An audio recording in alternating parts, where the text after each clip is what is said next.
Passionnés de belles lectures, bonsoir, bienvenue sur le plateau de Expression Livre, votre magazine littéraire hebdomadaire.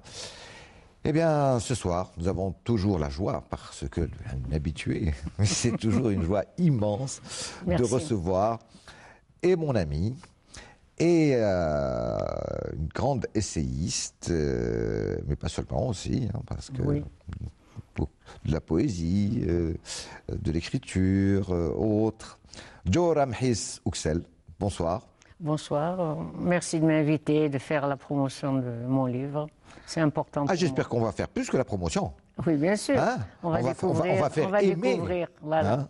Hein, et surtout faire découvrir un grand écrivain algérien, Abdelhamid Benhadouga. Dans la promotion de la lecture, j'ouvre des portes pour découvrir. Effectivement, après la lecture des travaux que je fais, les gens ont envie d'en connaître un peu plus. Voilà. Et c'est vrai que Benhadouga méritait d'être connu. Et méritait de rentrer dans la collection Empreinte que j'ai initiée comme un grand classique. Voilà. Et jusque-là, on n'avait pas accès vraiment à toute son œuvre à part Vent du Sud. Mais comme ça a été traduit de l'arabe au français, donc le nombre de lecteurs est beaucoup plus grand. Au début, il n'y avait que Vent du Sud qui était connu. Exact, oui. Et Vent du Sud a eu beaucoup de succès en Algérie, mais les autres ont été plus lus dans les pays arabes. Ils n'ont jamais été traduits, sauf récemment, par Marcel Bois. Heureusement. Heureusement, parce que il faut saluer Marcel Bois. Bien sûr, on le salue bien fort. Ce qu'il y a, c'est que la traduction a permis d'ouvrir le champ culturel et de dépasser un peu le clivage langue. Benhadouga écrit en arabe, mais il nous parle de l'Algérie. Et c'est vrai, quand j'ai lu Benhadouga, j'ai fait des rapprochements avec Mouloud Mamri. On disait de Mouloud Mamri qu'il avait des mots d'oracle.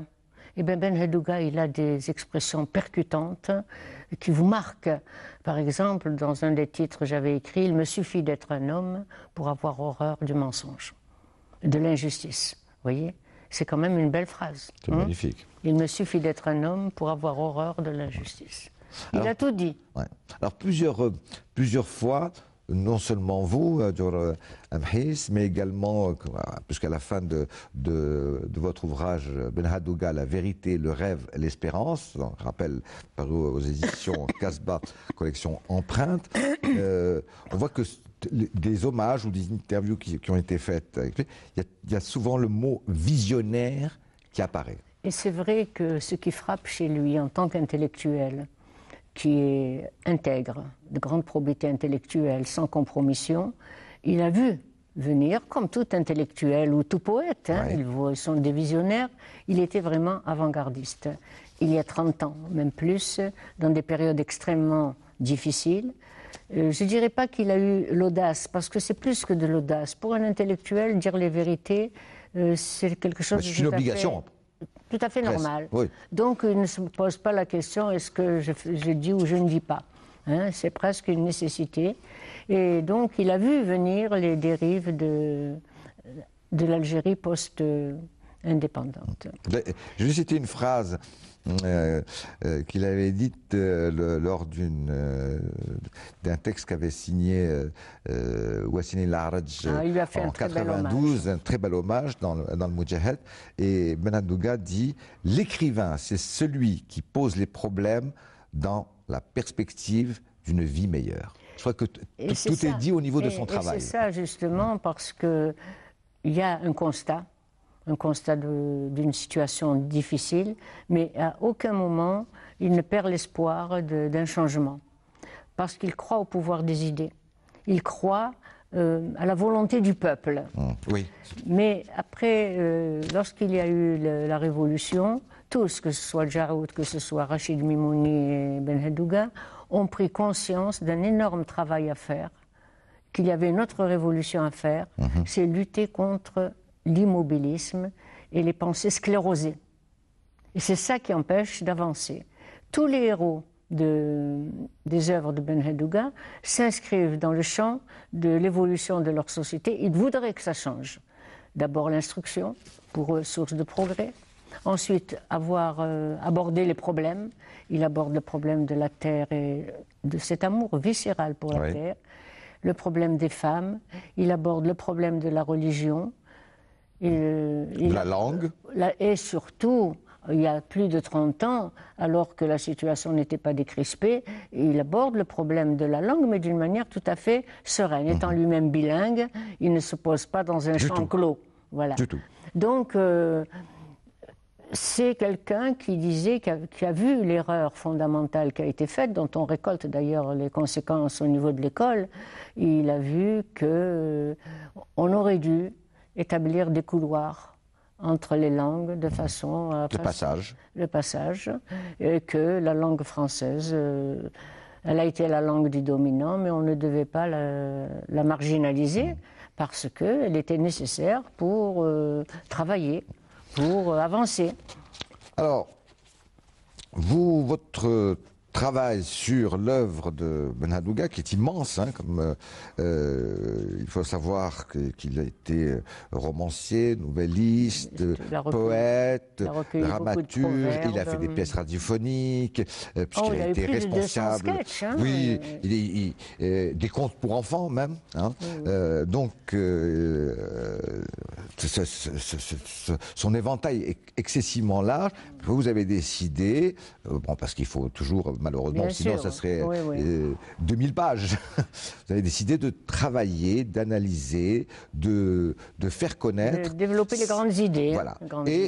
Ce, à travers 6 ouvrages, hein, donc 5 romans, plus des nouvelles à la fin qui sont Blessures de la mémoire, où il y a une dizaine de nouvelles. On va essayer de voir un petit peu à travers.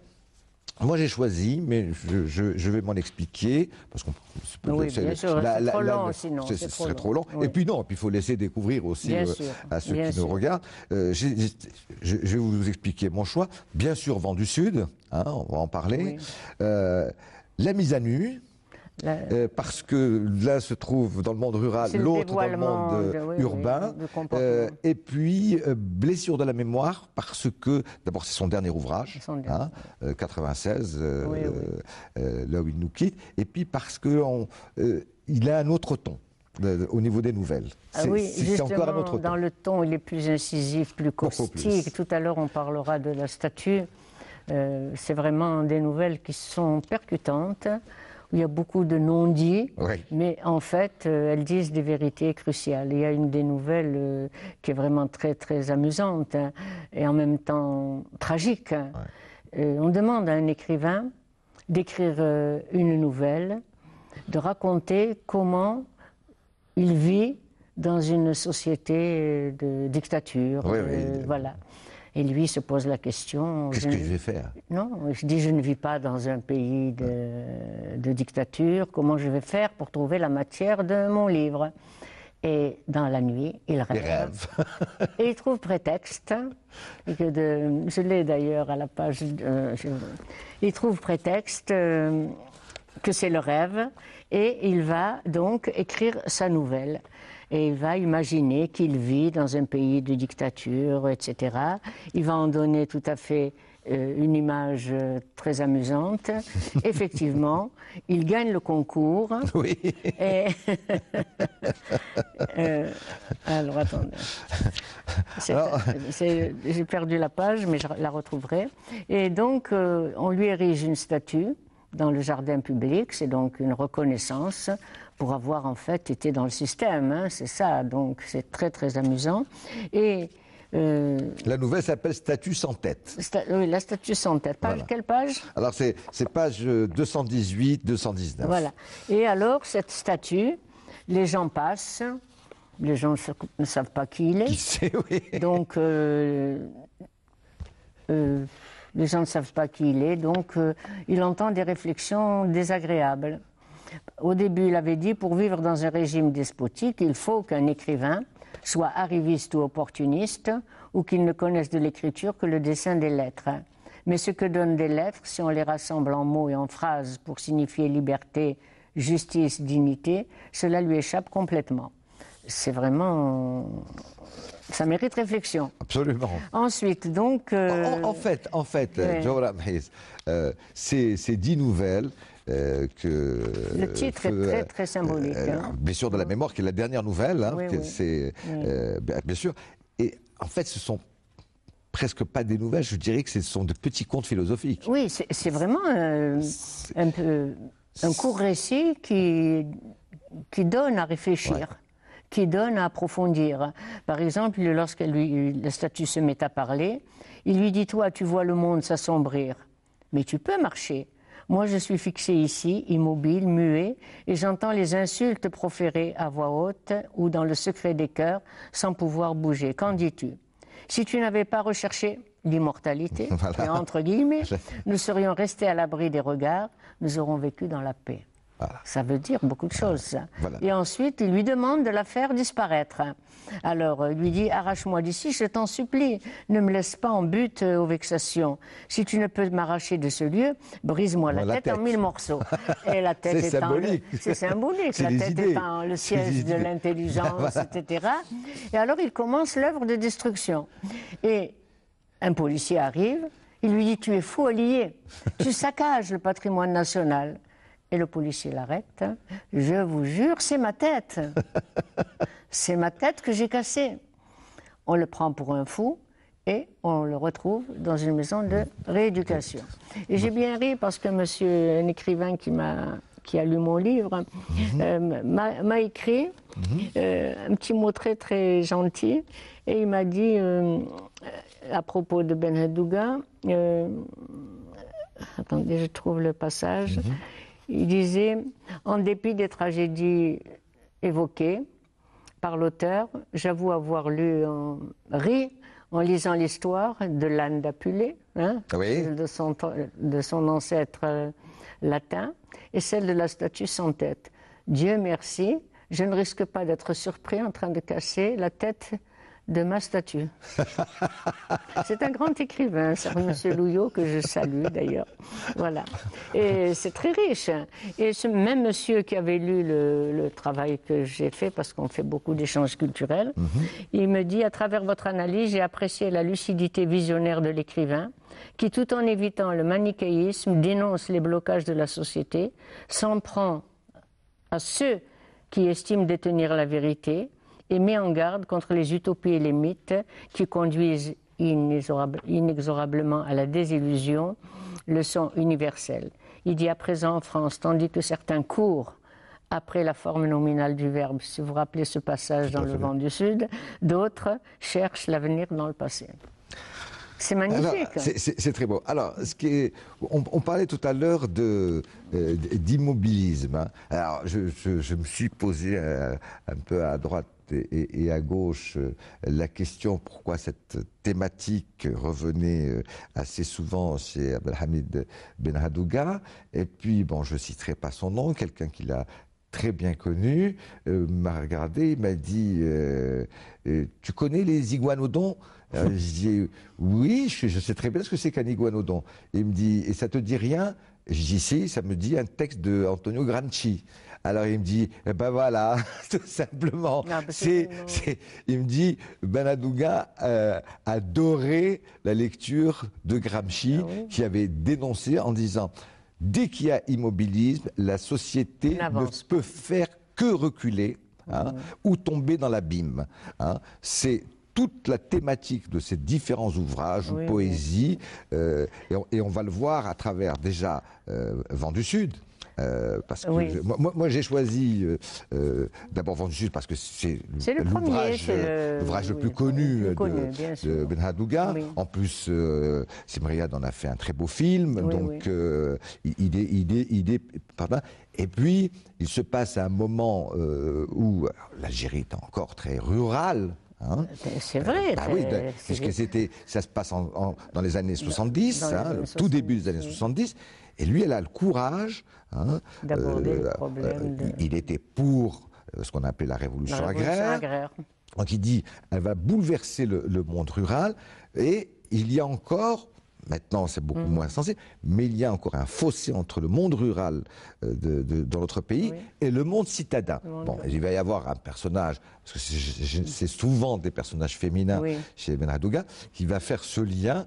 Nefissa, qui elle est étudiante à Alger, et puis qui débarque pour les vacances. Et qui prend conscience terriblement de l'immobilisme de sa société et des mentalités de ses parents qui n'ont pas évolué. Donc elle voudrait faire infléchir, faire le changement, mais elle va se heurter aux codes, qui sont les codes, les tabous, la tradition. Et le mérite de Benradouga, c'est d'avoir recensé les proverbes. Oui, il a fait un livre sur les proverbes. Il a fait un livre sur les proverbes, et s'en explique d'ailleurs pourquoi. Parce qu'il dit notre jeunesse est en perte de repères, il faut faire un ancrage dans la culture et dans la société. Et les proverbes sont porteurs de sagesse. Et là, je le cite dans le livre, Megorki disait porteurs de sagesse. Méfions-nous des proverbes, parce qu'ils verrouillent. Ce sont des muselières. Ce sont des muselières qu'on tisse pour mieux vous tenir en laisse. Absolument. Et je trouve que c'était très fort comme expression. Et c'est vrai, quand on a vécu dans une société patriarcale, qu'on a été codé symboliquement par les proverbes et tout ça, ça rentre dans l'inconscient. Et on ne prend pas conscience qu'on a intégré ces proverbes comme des vérités. Mais bien souvent, d'ailleurs, il y a confusion entre proverbe et sagesse. Ce sont des choses très différentes. C'est différent, effectivement. Les proverbes, il y en a d'excellents qui sont en plein. C'est comme dans les traditions, il y en a qui sont à rejeter. Voilà, exactement. Bon, c'est-à-dire que, tout à fait, c'est tout ce que dit Benradouga, qui lui est très attaché à la terre. C'est-à-dire qu'il a ses racines avec la fameuse nouvelle sur le grenadier et la Séglia. Celle du grenadier, elle est superbe. C'est quelqu'un qui est profondément terrien. Mais il dit, ce n'est pas la société rurale que je rejette, c'est malheureusement, il y a de bonnes et de très mauvaises traditions. Gardons les bonnes qui sont notre terroir, notre identité. Et puis, il y a, vous savez, c'est comme mais dans le monde entier, les adages et proverbes. Bien sûr. L'histoire de qui vole un œuf, vole un bœuf. Généralement, on commence par voler un bœuf avant de voler un œuf. Elles ont une valeur moralisante, c'est vrai. Mais à propos de Racine, qu'est-ce qu'il disait? L'homme est un arbre fixé au sol par des racines. C'est important. Bien sûr. Et il dit, imagines-tu un arbre sans racines? Cette image de l'arbre est magnifique. Et à propos des proverbes, voici ce qu'il écrit. Et c'est vraiment très... Il dit, ce serait dommage que toute cette richesse se perde. Contes et légendes. Il a compris la nécessité de recenser tout le patrimoine national.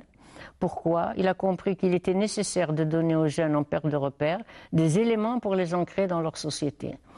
Il a compris aussi qu'il fallait à tout prix enraciner cette jeunesse dans un pays, un peuple, une histoire, et de rétablir une continuité historique.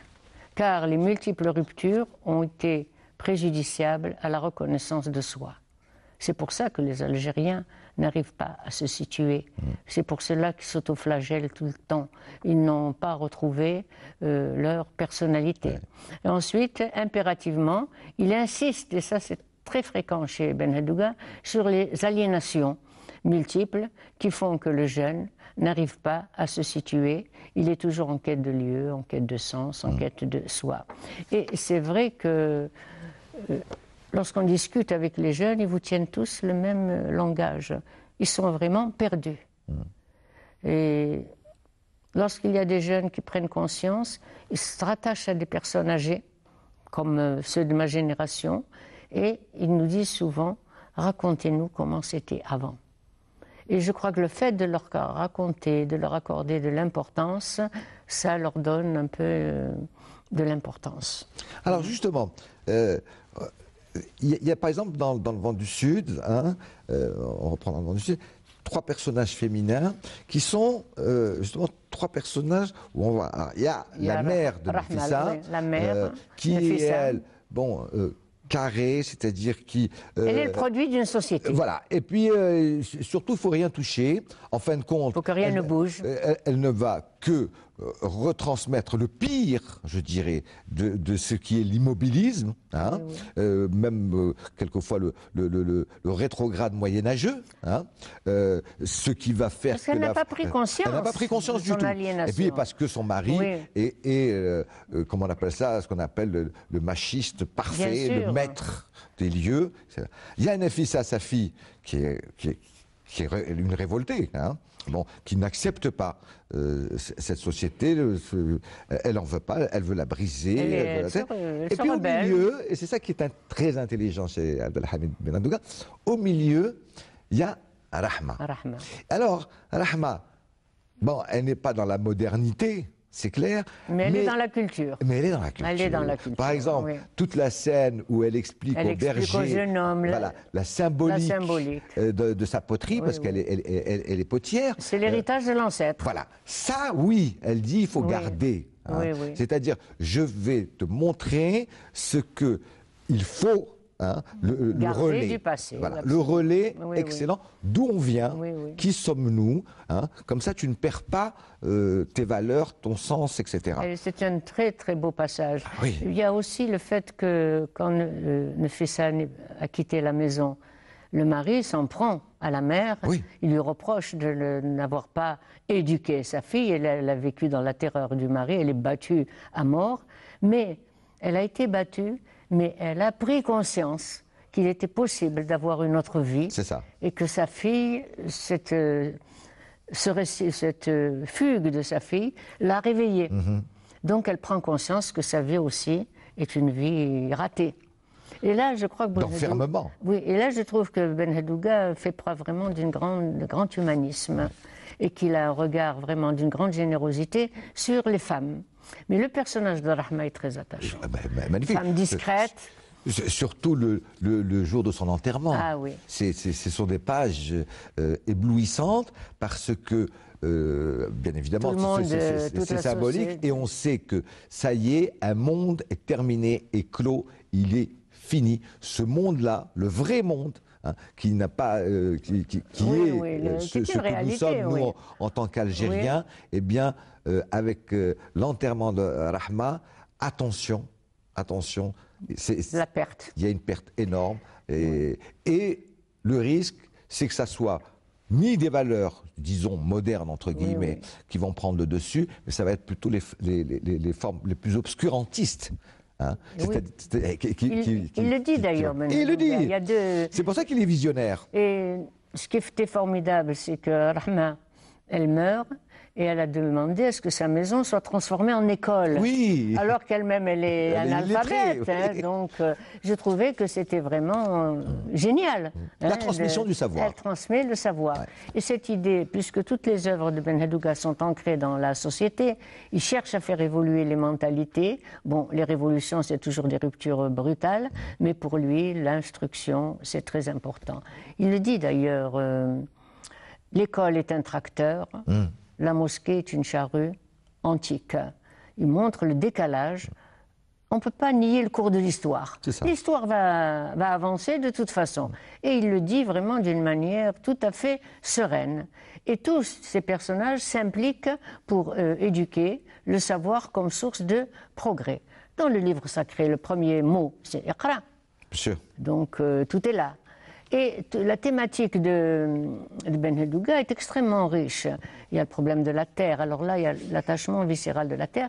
Mais il rend hommage au peuple qui a fait la révolution. Et on l'oublie trop souvent. Il y a un personnage qui est le maire du village, qui est d'une honnêteté... un idéaliste total.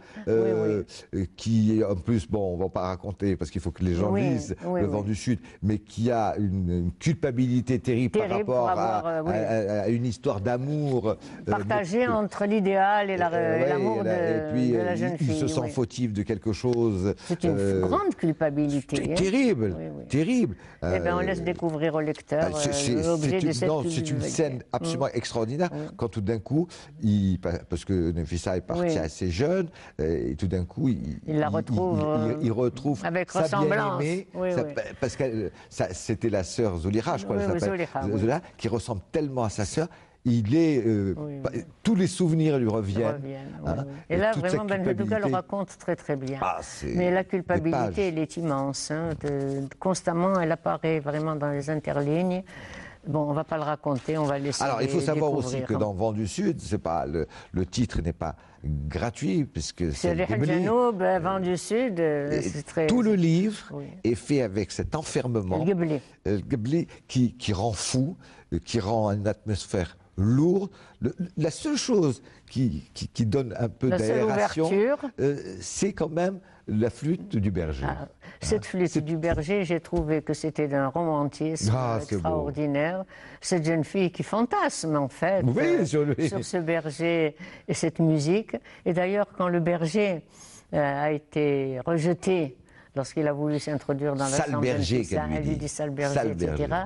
Qu'est-ce qu'il fait? Il va se retrouver sur sa colline et il va se mettre à jouer de la flûte. Ouais. Mais ce qui est extraordinaire, c'est qu'il va prendre conscience que cette injure de sale berger, qu'il a infériorisé, il va prendre conscience qu'il est resté dans l'ignorance, Ouais. qu'il est sans échange. Et c'est Rahma qui finalement va l'éveiller. Oui, oui, Hein? lui ouvrir Lui ouvrir son monde. Il oui. dit, je veux plus être berger, je ne sais pas ce que je vais faire. Et ça marche comme ça. D'accord, il y a donc une espérance voilà. d'évolution. Il mérite d'être analysé en profondeur, Vent du Ah, le Sud, berger, hein. c'est un personnage Alors tous y prennent extraordinaire. conscience, en fait. Le berger prend conscience, la mère de Nefissa prend conscience, Nefissa elle-même prend Oui, elle conscience prend conscience. du décalage entre le monde rural et le monde urbain. Elle va essayer de s'en sortir, mais c'est un échec. Mais le film qu'on a fait, Slimane Riyad, n'a pas accepté cette fin négative. Oui. Oui, tragique. parce que la fin est terrible. Oui, la fin est terrible. Et finalement, Slim Riyad, lui, il a fait fuir. Elle réussit sa fuite. C'est ça. Mais pour Ben Hadouga, il dit la fuite individuelle n'est pas rentable et il faut s'organiser. Alors ça, c'est etc. une leçon philosophique, Voilà. je dirais, de Ben Hadouga.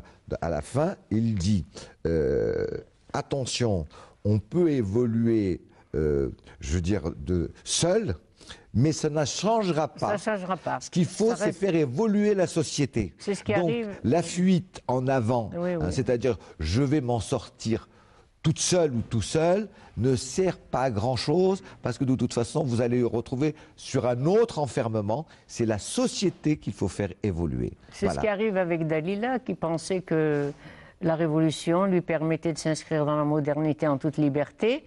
Elle va prendre des libertés et elle va payer Bien sûr. pour cette liberté parce que la mentalité n'a pas changé. Et lorsque elle se retrouve enceinte et qu'elle va voir le jeune homme, il lui a dit, mais il lui envoie vraiment des choses extrêmement graves. Il lui a dit, tu as voulu t'amuser, assume. C'est grave. Ça, c'est dans la mise à nu.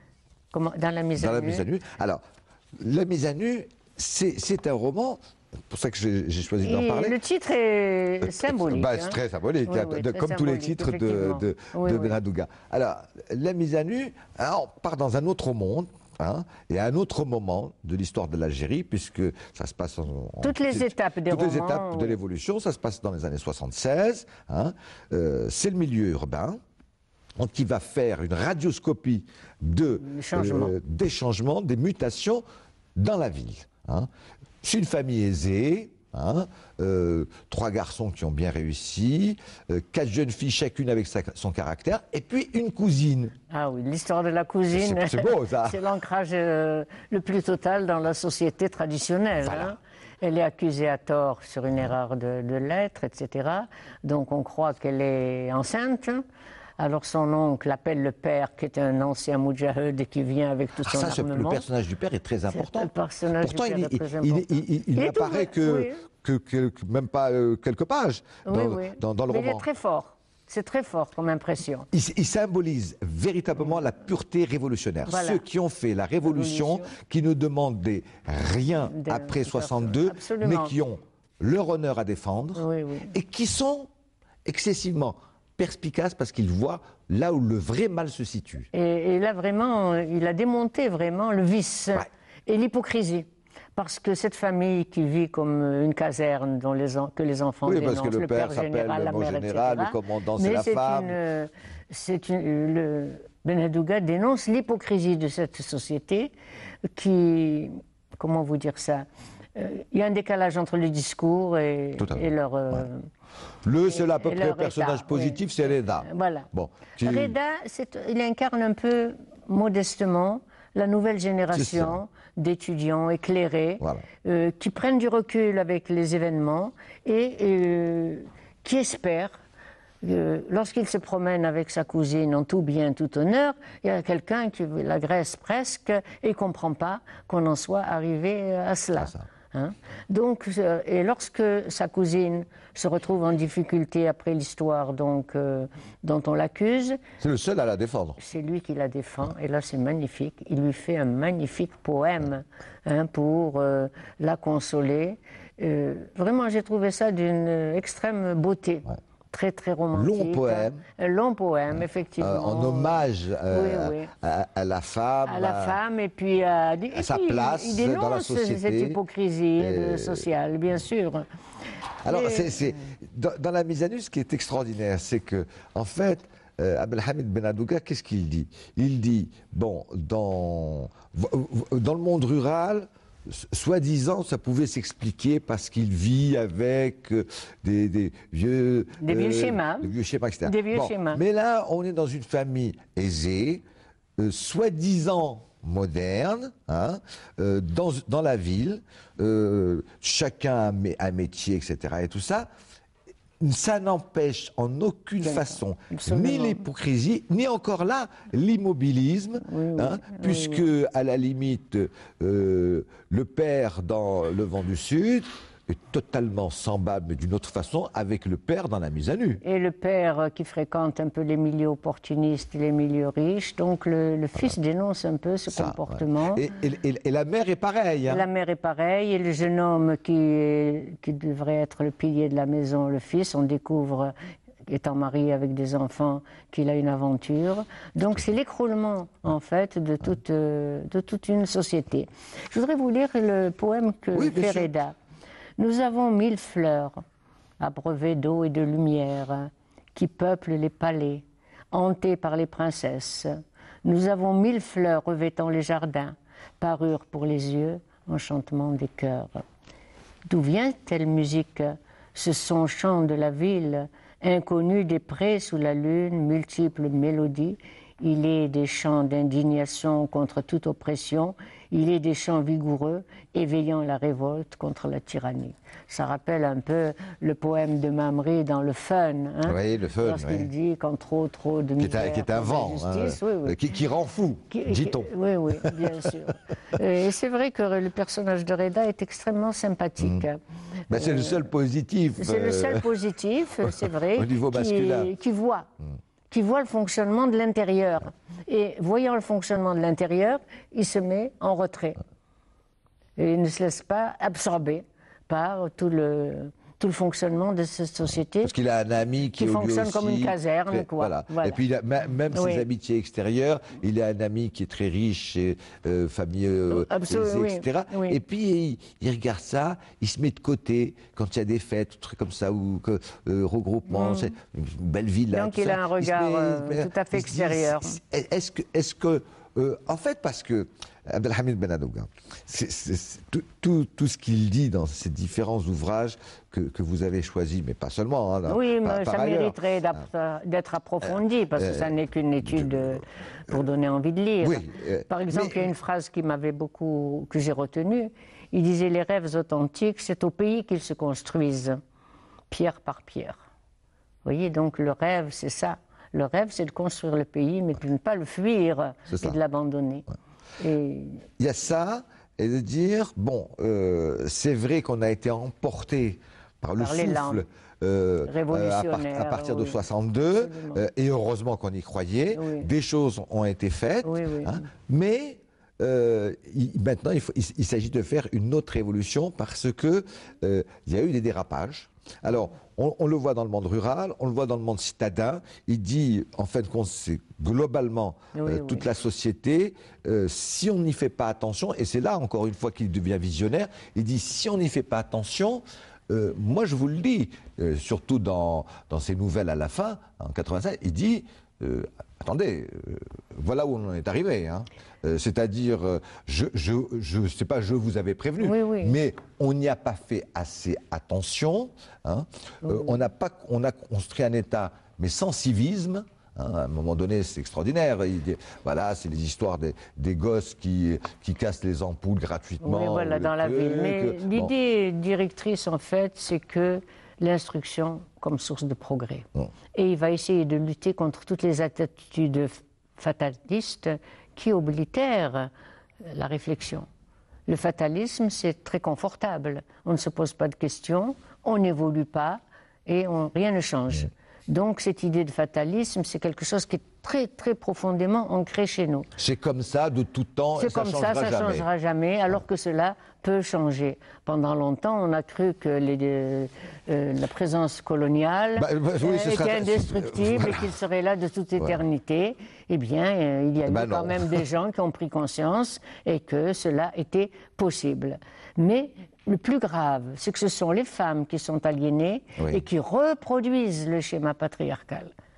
Par exemple, pour le cas de Vent du Sud avec Nafissa, la mère est terrible. Elle lui dit « c'est comme ça, ton père veut que tu te maries », mais à aucun moment elle ne s'oppose au père, dont elle a peur. Oui, elle tremble. Et dont elle subit d'ailleurs la violence. Ouais. La violence. Ça va même plus loin. Non seulement elle me dit de tout temps ça a toujours été comme ça, mais en plus elle lui dit si tu fais le contraire de ce que ton père ou la société décide, je te signale que c'est presque haram. C'est ça. Elle lui dit tu vas être la honte, exactement comme ce qui est arrivé dans la mise à nu. Voilà, dans la mise à nu avec Dalila, quand sa cousine est accusée faussement, je dis mais qu'est-ce qu'on va en faire? Presque à la limite, on va aller vers la falaise, voilà, on va la jeter du haut de la falaise. Ce qui s'est souvent fait. Oui, il faut qu'on s'en débarrasse. Comment faire? Et l'idée clé aussi qui domine chez Ben Hadouga, il fait dire à un de ses personnages, je suis une idée et les idées ne meurent pas. Ne meurent pas. Ça me rappelle le destin de Youssef Chahine. Oui. Hein? On a beau tuer les gens, un très beau film d'ailleurs, magnifique film. On devrait passer ce genre de film, faire des débats, parce que les gens ne comprennent pas toujours le pourquoi du film. Bab el-Hadid aussi de Youssef Chahine, le premier film était magnifique. Bab el-Hadid, oui. Voilà. Donc pour lui, la tradition orale est très importante.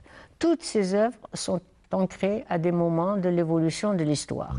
C'est tout de suite après l'indépendance, c'est tout de suite quelques années après l'indépendance. Donc toutes ces œuvres ont été écrites après l'indépendance.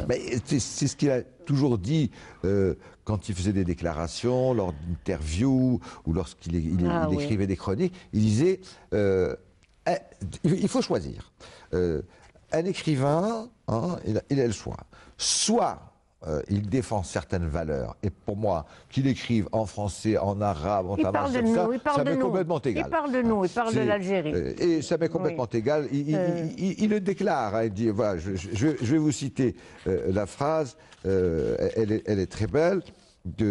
Puisque c'est d'ailleurs une contribution de Marcel Bois qui vous la donne et vous le remerciez. Il dit voilà, ce qui distingue un écrivain d'un autre écrivain, ce n'est pas la langue qu'il utilise, mais les valeurs dont il est porteur. Hein. Je veux dire, je veux dire des écrivains racistes, fascisants, intolérants, etc. Qu'est-ce qu'on en affiche qui écrivent en allemand, en français, en italien, en russe ou en chinois. S'ils défendent des valeurs... Absolument. Moi, je recommande toujours à mes élèves de lire les préfaces des livres. Alors ça, vous le dites. Oui, vous le dites c'est important. Et je voudrais quand même lire un petit passage du préfacier Mouloud Achour. Elle n'est pas signée, c'est dommage, mais... Oublie, c'est un oubli de la part. Mais Mouloud Achour a connu... Oui, il y a une photo même. Très proche, il y a une photo. Et j'avais terminé ma conférence par, à la page 13, un passage.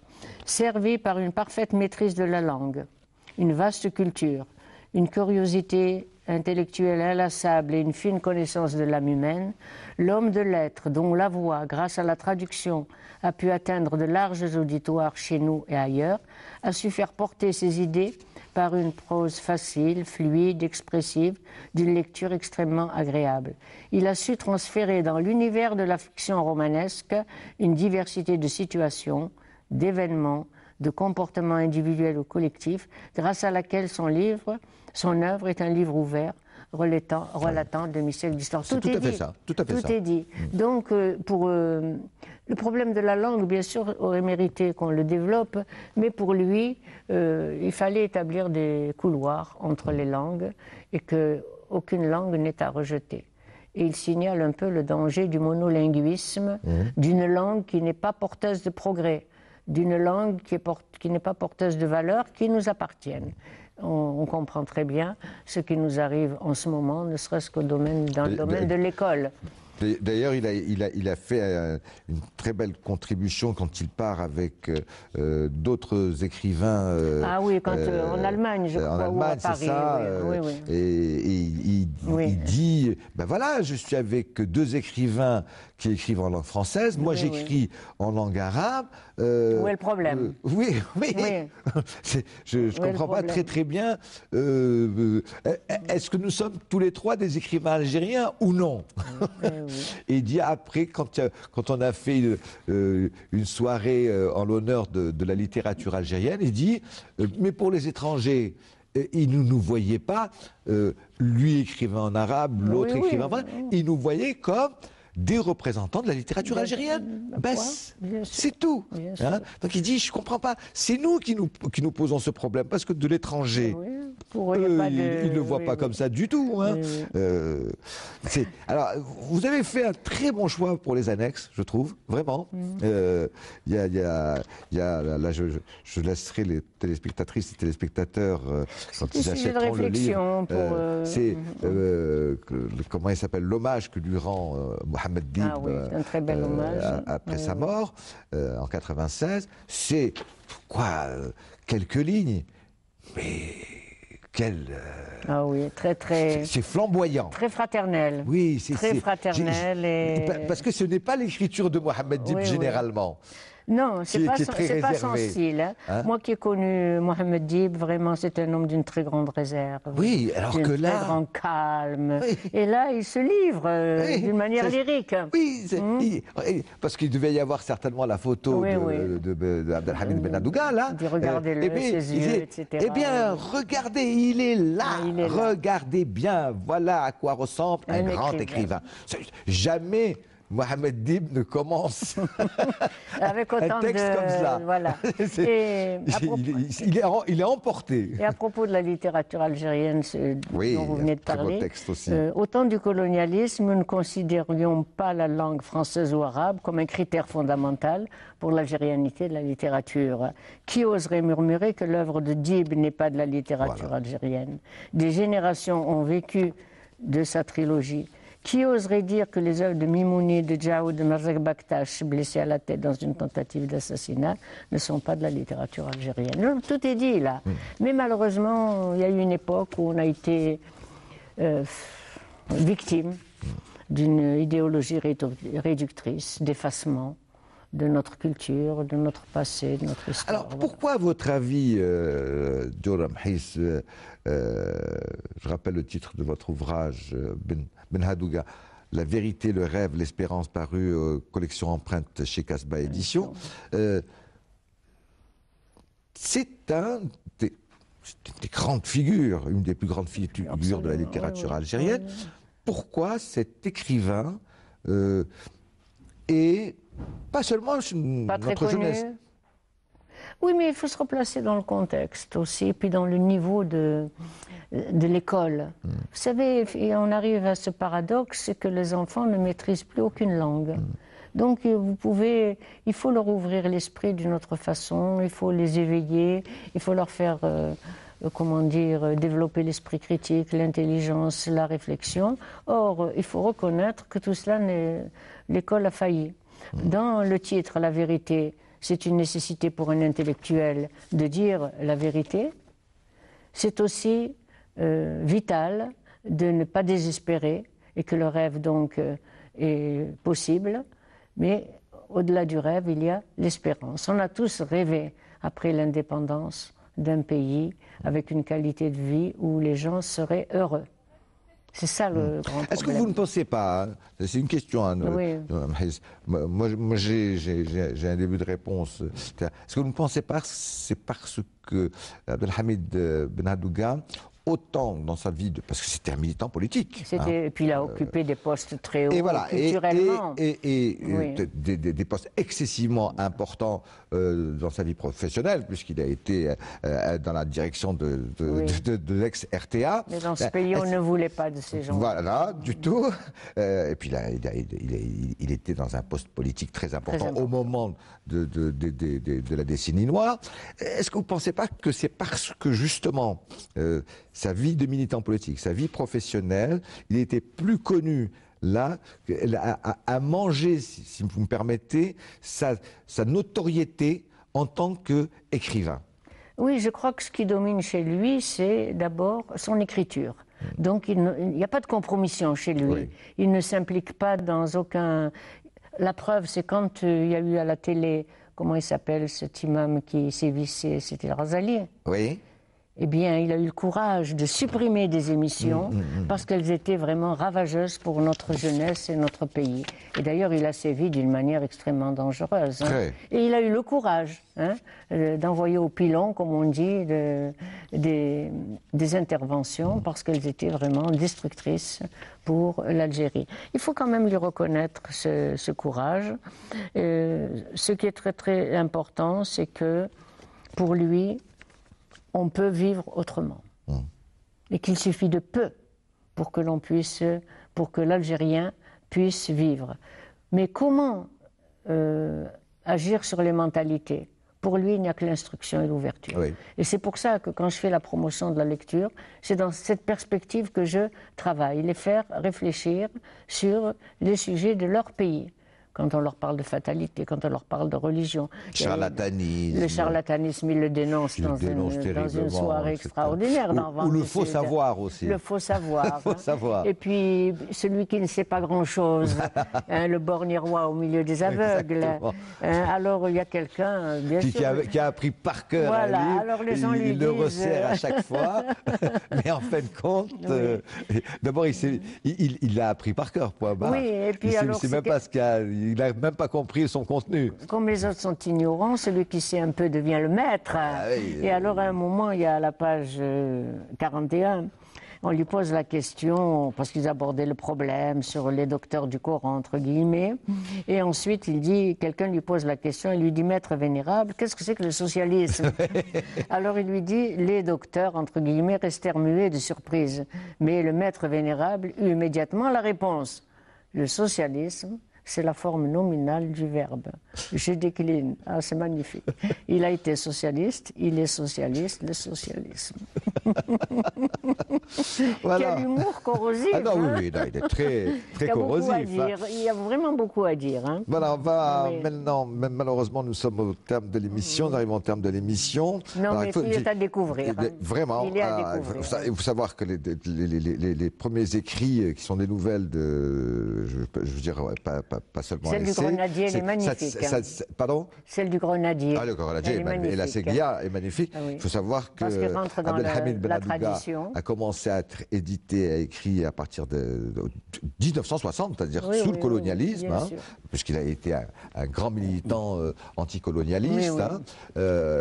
Et jusqu'en 1996, il ne va année de son décès, et il va continuer toujours à écrire, toujours. Malgré malgré sa maladie. Rappelle que à l'intérieur de votre ouvrage, Ben Hadouga, La vérité, le rêve et l'espérance, Joram Hissouksel, il y a des annexes excessivement importantes. Il y a une bibliographie. Dans chacun de mes ouvrages, j'intègre quelques. Mais j'avoue que c'est un des plus réussis. Bon. Merci. Peut-être que parce que j'adore... Parce que vous adhérez à son discours. Voilà. Non, vous adhérez à son discours, c'est vrai. Alors, pour rappel, dans la collection empreinte, des ouvrages ont été consacrés à Mohamed Dib, Mouloud Feraoun, Mouloud Mamri, Malek Ouari, qu'on connaît plus du tout maintenant. Mais les gens l'ont lu quand même. Hein. Mais maintenant, grâce à vous, effectivement, Taous Amrouch, voilà. Alors, le prochain. Eh bien, Tahar Jaout, il est à l'édition. Il ne fallait pas l'oublier. Magnifique. Et je suis en train de terminer sur Rachid Mimouni. Si vous permettez, je voudrais lire dans un petit passage. Absolument. En 1985, Ben Hedouga apporte cette réponse à un étudiant qui lui demandait à quelle problématique il avait voulu répondre dans ses 4 premiers romans. Et il répond « L'Algérie n'est pas née de l'indépendance, mais ses racines remontent jusqu'à la préhistoire. » Donc il rétablit la vérité historique. J'ai voulu... pardon. J'ai perdu ma page. J'ai voulu dire aussi que ce passé glorieux dont nous sommes faits ne doit pas être pour nous une prison, ni une entrave à notre marche vers l'édification de l'avenir, tel que nous l'imaginons, nous, les enfants de cette génération, et non pas tel que l'imagineraient vos ancêtres, nos ancêtres. En un mot, nous aimons le passé comme enracinement et non comme aspiration. Et là, il montre comment la révolution a été perçue. Pour certains, c'est un retour au passé, pour d'autres, c'est une ouverture vers la modernité. Sans oublier le passé. Mais ces paroles méritent chaque fois... Sans oublier son histoire. Sans oublier son histoire. Et c'est rétablir la vérité historique à cette époque-là, eh bien, c'était une prise de conscience remarquable. Et c'est pour ça que j'ai beaucoup adhéré à cette œuvre-là. C'est peut-être, je l'ai senti plus fort que les précédentes. Voilà. Merci Djawara Mhissouksel, vraiment. Merci. Ben Hedouga, La vérité, le rêve, l'espérance, collection empreinte chez Casbah Édition. C'est plus beau quand on donne le titre en tamazigh. Allez-y. Hidetz, Fergit, Asirm. Peut-être que vous allez le sortir en tamazigh. Ah, la traduction, c'est dur. Merci beaucoup. C'est moi, Djawara Mhissouksel. Voilà, c'est la fin de notre émission. Merci d'avoir été à l'écoute et à la vision. J'espère que ça donnera, ça va inciter à la lecture et à lire, et que les enseignants en tireront parti pour leurs élèves. Parce que ce sont ces choses, c'est des passages comme ça qui éveillent l'intérêt et la réflexion. Bien sûr, bien sûr. Merci encore et je vous donne rendez-vous la semaine prochaine pour un nouveau numéro d'Expression Livre. Allez, passez une excellente soirée sur votre chaîne Canal Algérie. Bonsoir à vous, bonsoir chez vous. À la semaine prochaine, même heure, même jour, même punition. Mais quand c'est avec Djawara Mhiss, ce n'est plus une punition, c'est un régal. Merci. Merci beaucoup.